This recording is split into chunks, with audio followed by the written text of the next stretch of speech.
बताएं किसने लेटर लिखा है?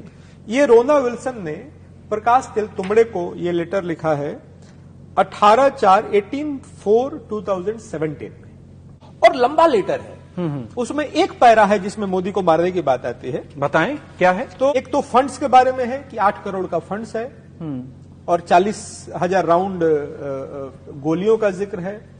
उसमें आप जब चार्जशीट देखेंगे 15,000 पन्ने की चार्जशीट है, मेन और सप्लीमेंट्री मिला करके। तो उसमें ऑलरेडी मेक्स ऑफ राइफल्स भी मेंशन किया हुआ है और नॉर्मल राइफल्स नहीं है जो माओइस्ट यूज करते हैं। ये लॉन्ग रेंज स्नाइपर राइफल्स हैं जिनका जिक्र हुआ है। तो ईआरबी की मीटिंग से 2015 से शुरू होती है। 2017 में आकर के ये प्लानिंग होता है जिसमें ये कहा गया है कि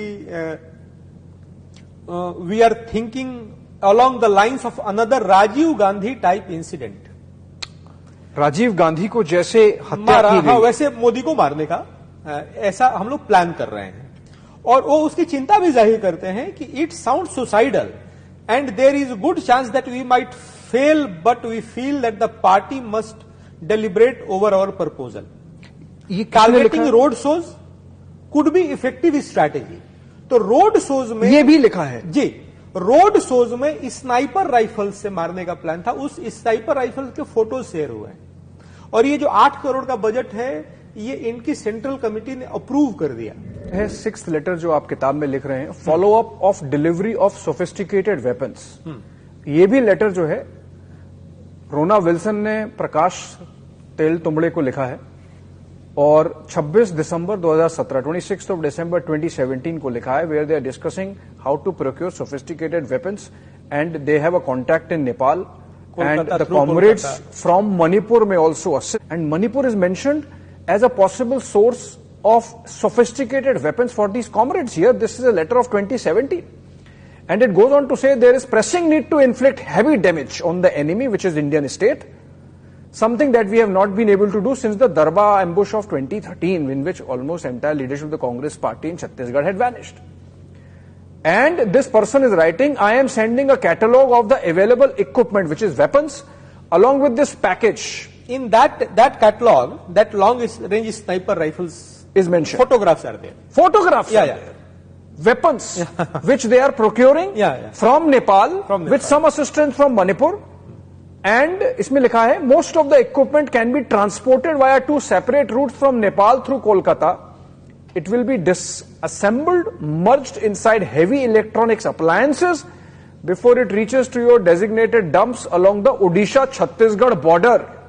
Please send necessary instructions after you receive the package. ये तो बहुत ही बड़ा गंभीर बात है कि एक तो प्रधानमंत्री को टारगेट करना है, दूसरा देश भर में आतंक मचाना है।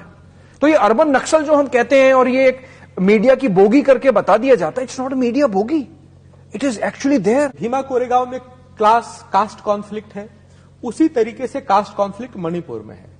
तो हमको ये भले ही दिख रहा हो कि ये ऑर्गेनिक है, इसकी एक हिस्ट्री है, लेकिन इसकी हिस्ट्री होने के बाद भी ये कॉन्फ्लिक्ट्स ऑर्गेनिक्स नहीं होते हैं। There is a third party to it. दुनिया भर के relations, Paris, Cincinnati, America, Germany, England, दुनिया भर में जो ह्यूमन राइट कन्वेंशन हो रहे हैं उसमें यहाँ के नक्सल लीडर्स जा रहे हैं, अंडरग्राउंड लीडर्स जा रहे हैं, अर्बन नक्सल्स जा रहे हैं।